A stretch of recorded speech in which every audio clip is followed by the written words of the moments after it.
এই মুহূর্তে যে ওয়ার্ডটি নিয়ে কথা বলতে যাচ্ছি সে ওয়ার্ডটি তরুণ, বৃদ্ধ, যুবক সকলের কাছে অত্যন্ত পরিচিত এবং সকলের কাছে কৌতূহলী একটি ওয়ার্ড, অনেক ট্রেন্ডিং, অনেক সার্চেবল একটি ওয়ার্ড। হ্যাঁ ভিউয়ার্স, সে ওয়ার্ডটি হচ্ছে রোম্যান্টিক। অনেকে জানে না আসলে রোম্যান্টিক শব্দটা অনেকে বিভিন্নভাবে ব্যবহার করে, কিন্তু রোম্যান্টিক শব্দ বলতে বাংলাটা কী বোঝায় এটা অনেকেই বোঝে না। দেখুন, একটা সংজ্ঞা আমি প্রথমে দিয়েছি যে expressive or exciting sexual love or erotic appearance, অর্থাৎ রোম্যান্টিক বলতে যা বোঝায় সেটা হচ্ছে অভিব্যক্তিপূর্ণ বা উত্তেজনাপূর্ণ যৌনপ্রেম বা রোম্যান্টিক এখানে উল্লেখ করা হয়েছে, যে এক কথায় যৌন উদ্দীপক বা উত্তেজিত একটি চেহারা,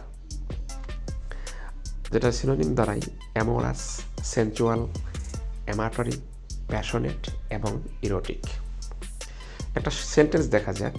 the novel is filled with romantic relation.